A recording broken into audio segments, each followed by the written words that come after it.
Assalamualaikum warahmatullahi wabarakatuh.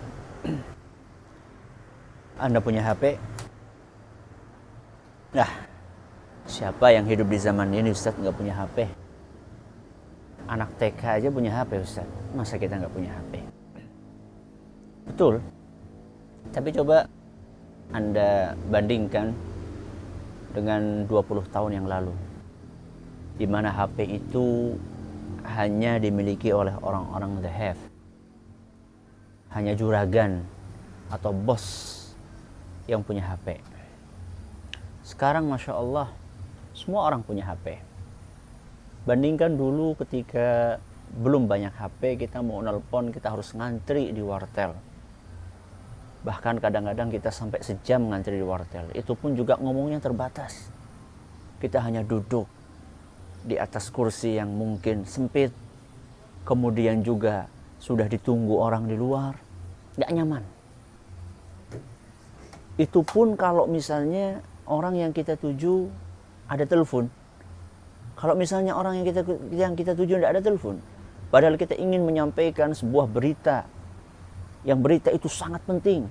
Misal bapak sakit parah misal, apa yang kita lakukan? Kita pergi ke wartel atau ke Telkom untuk mengirim telegram yang setiap hurufnya ada harganya.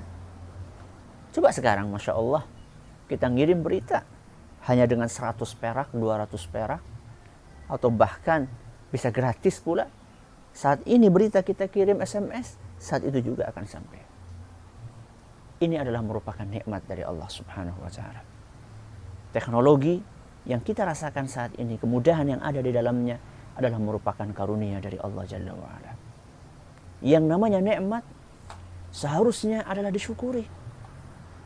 Dan cara mensyukuri nikmat adalah dengan menggunakan nikmat itu di jalan yang benar. Tapi kenyataannya sekarang justru betapa banyak kerusakan yang ditimbulkan gara-gara HP.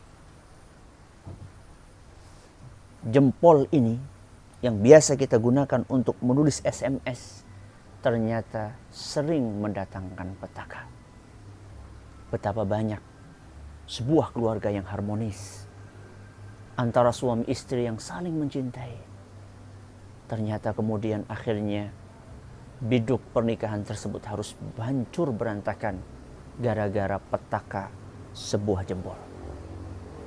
Ketika ada SMS nyasar dari seorang wanita, kemudian ditanggapi oleh sang suami, kemudian terus terjalin hubungan asmara, sehingga muncullah ada wanita idaman lain. Begitu pula ternyata sang istri juga mengalami hal yang serupa, sehingga dia memiliki pria idaman lain. Rusaklah dan hancurlah rumah tangga tersebut. Gara-gara apa? Gara-gara petaka sebuah jempol. Ketahuilah, yang berzina bukan hanya kemaluan kita, tapi jari kita juga bisa berzina. Kata Nabi SAW dalam sebuah hadis yang diriwayatkan oleh Imam Ahmad, dan hadis ini dinilai sahih oleh Imam Ibn Hibban dan juga oleh Imam Al-Hakim.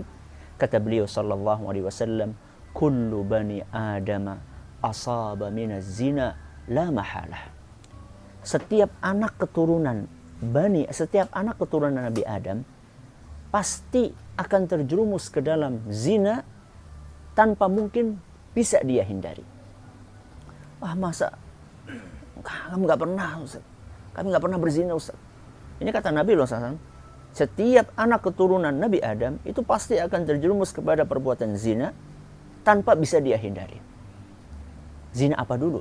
Nabi SAW mengatakan, fal'ainu zinahan nazar. Mata berzina. Zinanya apa? Melihat. Melihat sesuatu yang tidak halal. Ya. Melihat sesuatu yang tidak boleh untuk dilihat. Melihat wanita yang bukan mahramnya. Melihat tontonan-tontonan yang tidak seharusnya dilihat. Ini adalah zina. Zinanya apa? Zinanya mata. Jadi mata juga berzina. Iya, mata juga berzina. Kata Nabi SAW, fal'ainu zinahan nazar. Kemudian kata beliau, wal yadu zinahal lams. Tangan juga berzina.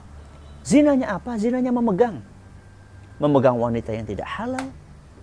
memegang sesuatu yang seharusnya tidak dipegang. Dan termasuk juga mungkin ya, Anda SMS dengan tangan Anda kepada wanita, SMS yang tidak ada maksudnya SMS yang tidak ada kebutuhannya kepada wanita yang tidak halal. Ini mungkin bisa dikategorikan kepada zinanya tangan. Kemudian kata beliau sallallahu alaihi wasallam, "Wan nafsu tahwa wa tuhaddits."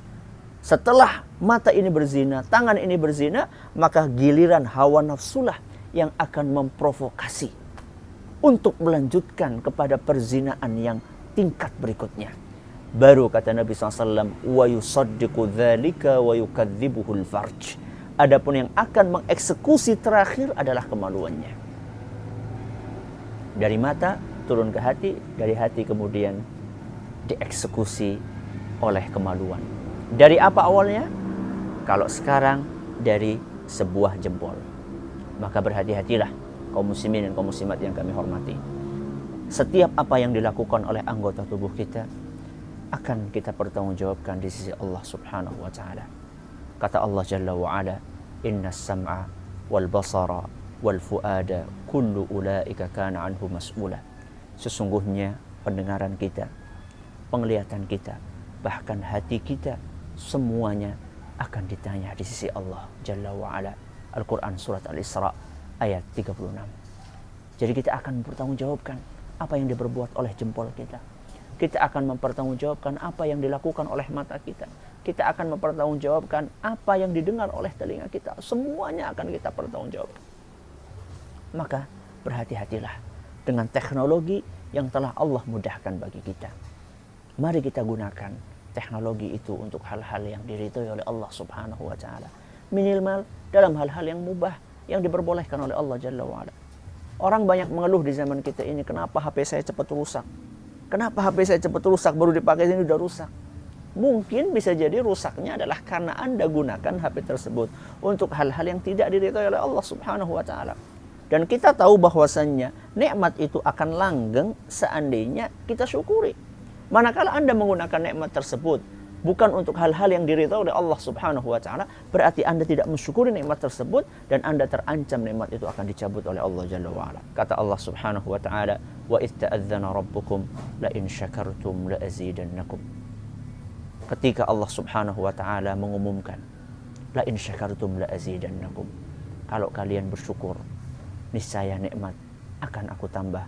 Wa la in kafartum. Tapi kalau kalian kufur, kalian tidak syukur nikmat, inna azabi lasyadid. Ketahuilah bahwa siksaanku sangat pedih. Hati-hati dari petaka sebuah jempol. Semoga Allah Subhanahu wa taala menghindarkan kita semua dari petaka yang dahsyat tersebut. Wallahu taala a'la wa alam. Semoga yang singkat ini bermanfaat. Wassalamualaikum warahmatullahi wabarakatuh.